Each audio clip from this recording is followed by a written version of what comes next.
I'm just here to give my first take on Pokemon Legends ZA. So, Pokemon Legends ZA came out this past Thursday, and in a little under 40 hours, I just finished playing through the main story. And I gotta say, it's one of the best stories so far. It really ties Pokemon X and Y, the story just all together. So I really enjoyed that. As my starter Pokemon, I went ahead and chose Tepig, the fire and fighting type dual Pokemon. It is the only dual type starter in the game. So between choosing the three, I went for Tepig, and also because Pokemon Black was my first Pokemon game, so I have close ties to Tepig.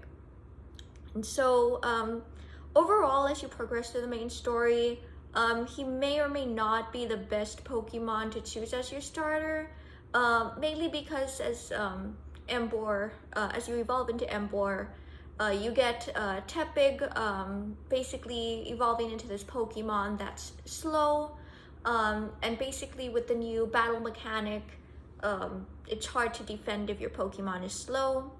That said, if you start off with Emboar, you can teach it the move Heat Crash, and with Heat Crash, it's able to dodge your opponent's moves. So pretty much the main strategy that works with Emboar is to just start off with Heat Crash off the back, try to get in that first hit, and he's a pretty good unit to battle with. In terms of the art style, I have to say it's not the best graphic designs, especially for a AAA game. That said, I do find it very interesting how it's kind of, the Pokemon Company kind of took an opposite approach to what Final Fantasy did with their 2D HD remakes, where you have a 3D landscape, but you have these 2D sprites as the characters you play with. In Legends ZA, we sort of have this 2D environment, but you do have these fleshed out 3D characters and 3D Pokemon. So it's definitely a different approach. I do say I like this better than the Final Fantasy 2D HD style and sort of taking the opposite approach. Just because I love the character details, I love the details of the different Pokemon. That's sort of the older generations, you kind of don't, you're not able to perceive them in the sprites that you're given. Now we are able to see them through the characters, the designs, the Pokemon. It's just the environment itself now, it's almost sprite-like. Pretty much it's JPEG. I think moving forward, the Pokemon Company may actually go full force with this idea, and actually instead of just rendering in these clear, crisp 2D JPEGs as the environment, maybe actually make them, 16-bit pixelated style and kind of just go with that. I would be very interested in learning what that would actually look like, having these 3D characters on an actually 16-bit environment. That said, the environment, I would say it's kind of fun, you have these different scaffolds around the city of Lumiose. The whole game takes place in the city of Lumiose. And in Lumiose, you have these scaffoldings across the buildings. You're not actually able to enter the buildings or see into them, but you're able to climb the sides of them. You're able to climb on top of the roofs and walk on top of roofs with these different, puzzle-like scaffolds, which I think are kind of like a little 3D platformer, which I thought was kind of innovative. Another thing I really liked about the environment was the way you had basically these wild zones where you had wild Pokemon that you could catch, but you also had sort of, tamer, more low-level Pokemon throughout the city that were also kind of like here and there, a little surprise here and there that you could catch. Whereas in the wild zones is where you would find your alpha Pokemon. That said, you could find some alpha Pokemon on atop of rooftops in the game. But definitely in your wild zones, you'll have at least one main alpha Pokemon that you'll have a chance to encounter.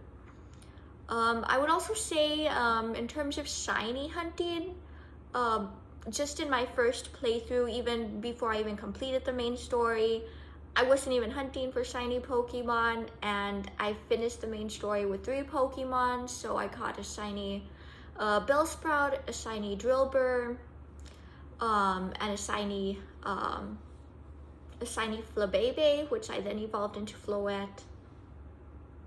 And it's very obvious, you know, you have the same thing as in Legends Arceus, where, you know, you have the whole little stars and you have the little doo-doo-doo, you know, sound.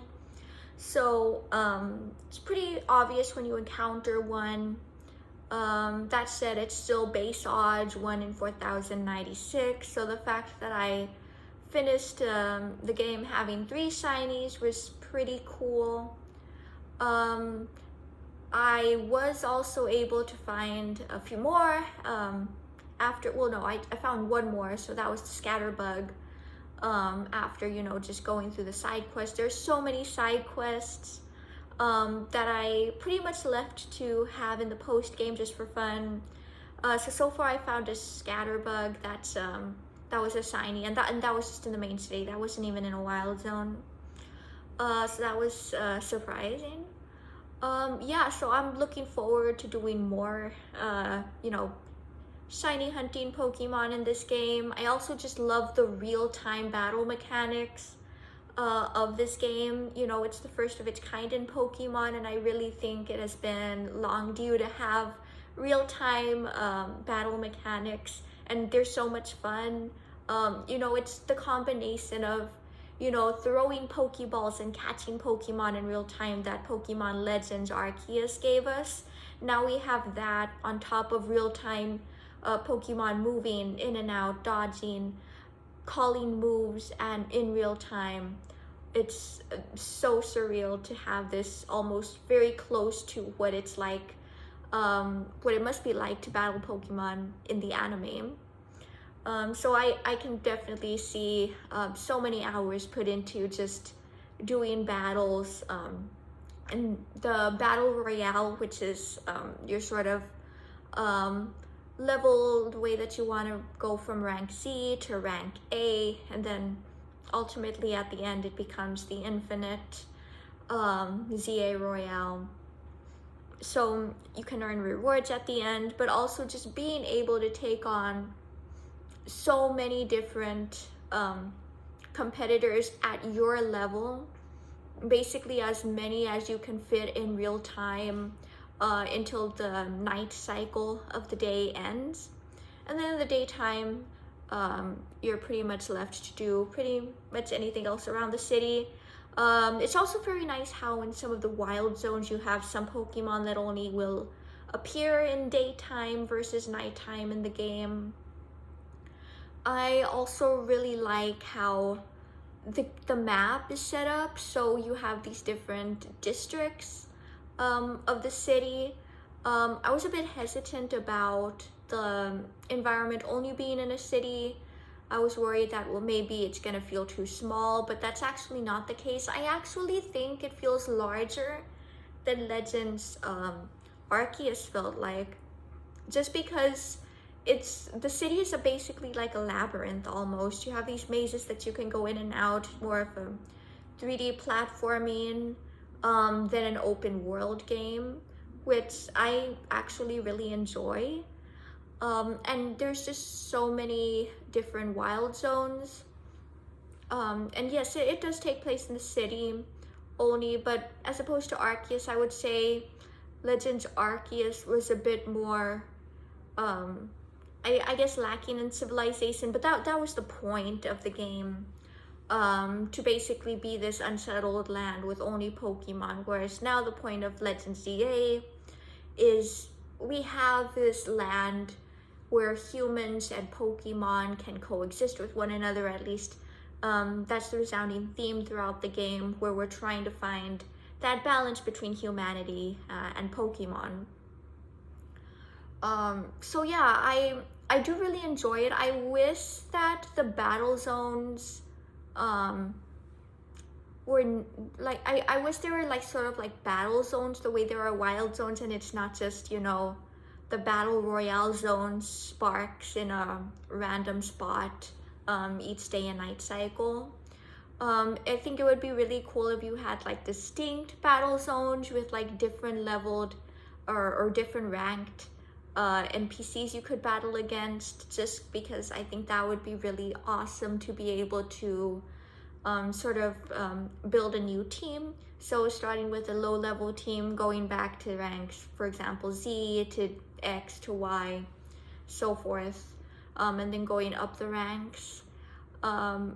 That would be nice. That said, it's also pretty simple to just farm crystals in the game, buy EXP candies, or even just having one low level Pokemon in your party and having it gain EXP through the EXP share while you're actually battling with your higher level Pokemon. But other than that, I really enjoyed the game. It's definitely a breath of fresh air. I know there's been so many mixed reviews about it, mostly on the graphics, the design, basically how it's not it's not on par with other open world games. I personally don't have a problem with that, just because Pokemon isn't a game where I care about the landscape so much. I mean, Pokemon has always just been a game where you're in your environment, but you're trying to get somewhere to do something. So you go to a route, for example, you're going to spur a battle, or you're going to a gym, you're going to engage in the gym battle. It's just a bunch of, you know, encounter Pokemon, encounter challengers, and you battle. So the way that they went with Legend ZA, where okay, the environment gets to just be a background, whereas the battle mechanics in real time are actually so much fun. I think it's definitely the focus area Pokemon should be going in. I also just really loved the music of the game. I think it's better overall soundtrack than Arceus had, better than Pokemon Scarlet and Violet had. I really like the music in this game, so the composers did an amazing job, the music producers. Yes, and I think it runs very smoothly. I think this game took all of the good things that the community generally agrees from Legends Arceus that they were good, and it pretty much just took them and added them to the concepts of what we actually think are good from the other Pokemon games. Again, you know, Game Freak isn't on par with what 3D games are, you know, in this year, in this current day and age, but it's still very fun, and I think this can be a very interesting approach that Game Freak takes. If they do try to implement the opposite of the Final Fantasy 2D HD art style and do 3D fleshed out characters and Pokemon, whereas having just a 2D background. And even then, I would say the lighting in the game is good. I would say pretty much the different effects in the game are good. I love Mega Evolution. Yeah, and the story is so good. It adds so many loose ends. My favorite character, Koboro, from the Rust Syndicate. You have the Rust Syndicate, you have Team Flare, Norview. You have basically the mayor and her, you know, squad going on. It's you have your own team, Team MZ at the hotel, where AZ is the main person who owns the hotel. you just have so many different groups in the game, and this isn't even an exhaustive list. There's so many different groups, and they're all sort of just working together. There really isn't a, a villainous group in the game. I mean, the game sort of serves to, okay, you have all of these different groups. They agree that they may or may not have done some bad things in the past that have led to the issues they're experiencing now. And now they're all just working together to try to solve, you know, the past that caught up to all of them, and sort of just working to make Lumiose a better city for the good of people and actually saving the city.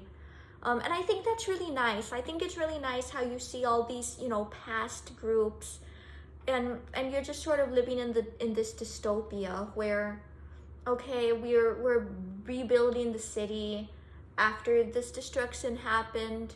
All parties unanimously agree they did some good stuff, they did some bad stuff. And now everyone's just working together to try to fix Lumio so that it can last for future generations in the game. And I think that's a really good story approach that Pokemon took.